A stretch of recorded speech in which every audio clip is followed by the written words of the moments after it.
NoStressMike.com. Oh man, did I mess up. I pushed a button and kicked this thing off. So, anyway, it was getting close to finishing up anyway. But you get a coupon book. Every communist, I don't know if it was the head of the household. Oh, well, that'll be another story. But anyway, you get a coupon book, about like that. And if you're in a good communist, this is what you get. And when they go in every month to get your new coupon book, they'll look at your little passport thing, your ID, and if they've caught you doing bad things, they'll make a note in there, and then now, instead of a coupon book like that, you'll get a coupon book like that. If you get two things bad, well, then you get like that. So what it was, in that coupon book, each coupon was like good for a quarter pound of chicken, quarter pound of beef, that's where they got their food. That's what the coupon book was for, food. And so if you've been bad, you don't get quite enough food. So anyway, that's one of the ways they disciplined their people. And so that's what I was talking to the guy, and that's what he was telling me, that's why the people wouldn't talk to me, because they weren't certified to talk to tourists. Okay, and the thing is, he was saying that there's about 10,000 Chinese live in Cuba in the year 2000. I think it was 1960 or 1961 is when Castro took over.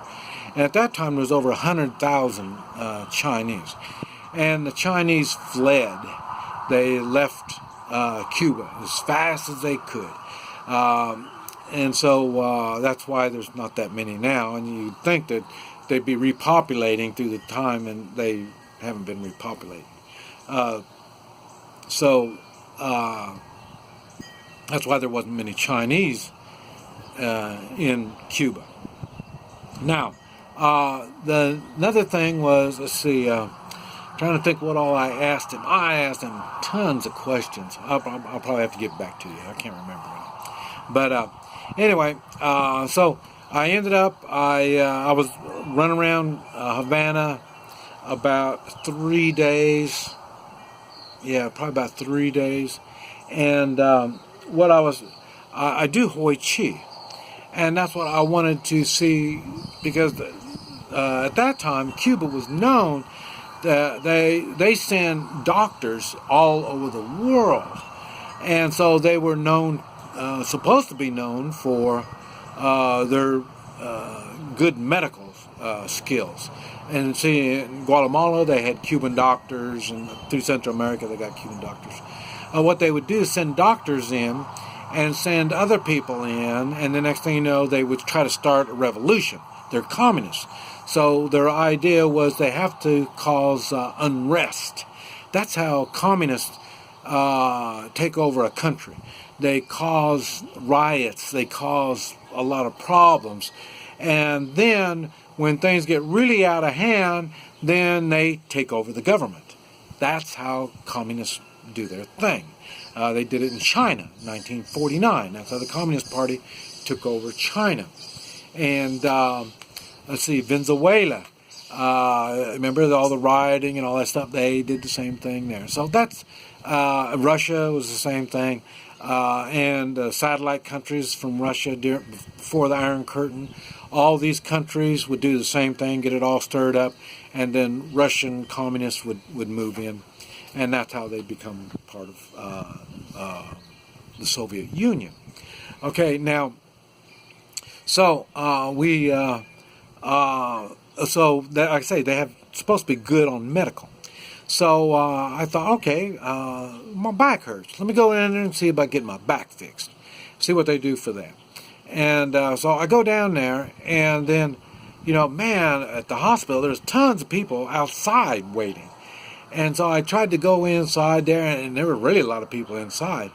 And so I went back outside, and I found somebody to talk to. And he was telling me there was the second day he's been waiting. And so what they do is they put you on the list, and then you go in. So that's really about all the experience I had with the medical system in Cuba.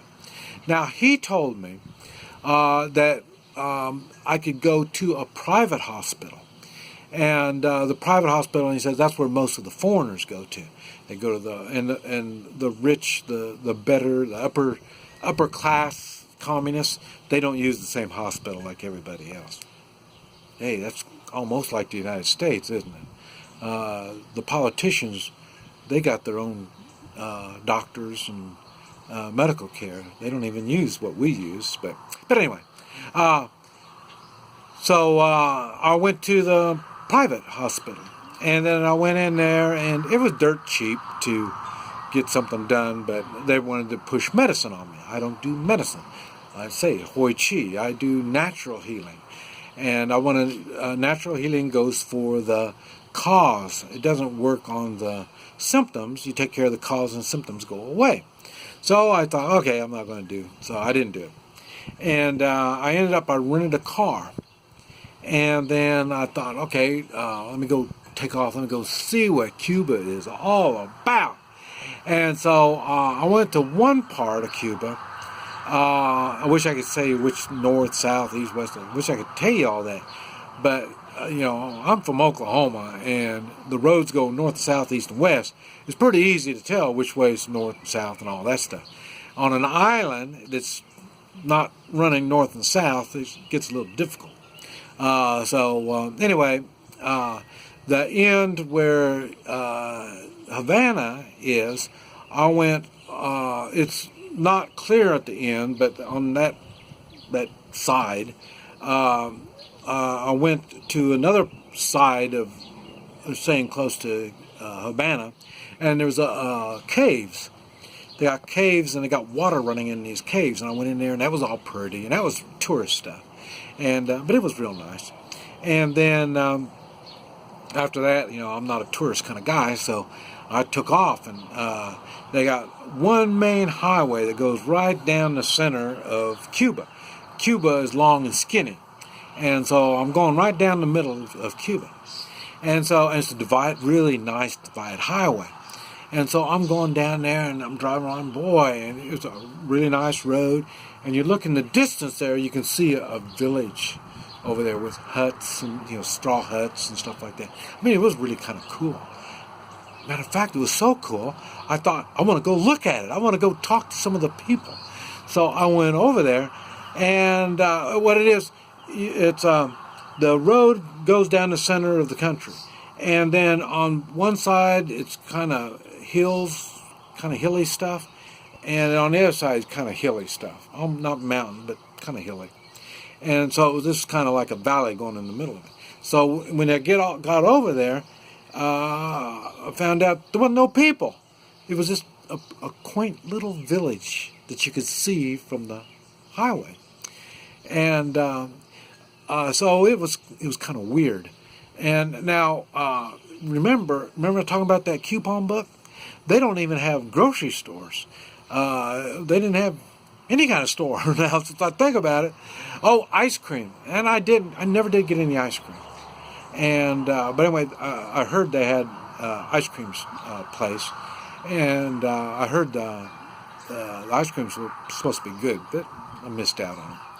And the guy I was with was diabetic, so he didn't want any ice cream, and ice cream's not on my diet, so no big deal. So anyway, so there's nobody in the village. So I got back on the highway, and I'm going along there. Anyway, so there's no food. That's what I was going for. There's no food. You have to have the coupon book to get food. So anyway, so I'm going down there, and then they have a convenience store. First convenience store I've seen. And I think there was two on the whole highway. I think the highway was 200 miles long, I think. Maybe 150 miles long. But there was only two convenience stores on there. You can get gas there, and they had regular convenience stores, like you think of convenience stores. And there was food there. And so we'd get food. Like I say, my companion was diabetic. So we had problems making sure he had food. And anyway, so we'd stock up on food at the convenience store. Now, we drove on down to the end, and, well, okay, wait a minute. we'd get a hotel room. Now, but there's no hotels. So there's no businesses. It was a communist country. I mean, pure communist. Everything belongs to the government. So there was no hotels. There was hotels in Havana. Your tourist places, you're always going to find hotels and your tourist routes. And so that's where they were. So where you stay is you come to the town and you ask them for a place to sleep for the night. And they will tell you where to go. And what it is, somebody made a deal with the government and they let you sleep in their house. And so we would go sleep in their house. Now before we did that, we had to fill out 3 papers, questionnaires. Who are you going to see? What are you there for? How long are you going to be there? Everything. It was amazing. All the questions. The car you're driving. It was all kinds of questions. And we had to do that every night. And so that was the problem. Now, talking about that. And in the middle of the night, I'll be there sleeping, and then the person's house is there. They would open the door, and they would come in, and they would look through my luggage. And they'd come in at least once, maybe 2 or 3 times through the night. They would come in and either look at you or, like I said, go through your belongings. So that was really strange. And so the thing is, it's hard to travel and get around. Remember that good divided highway? Okay, that's the only good highway or road or anything in the whole country. That's the best highway there is, best road. You get the mountains I was talking about, or hills, you get on the other side of those, they were nasty roads. They were bad. And so that's where we had to, it was tough getting around there. Now, we didn't know what was going on. Now, my companion could speak Spanish. And what we would do is we would find somebody in a town.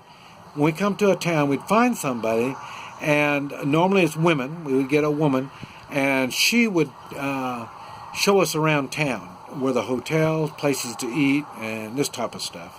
And so she'd be like our guide. And but anyway, I'm going to stop there, and I'll make another video talking some more about the woman guide. This is Mike, NoStressMike.com.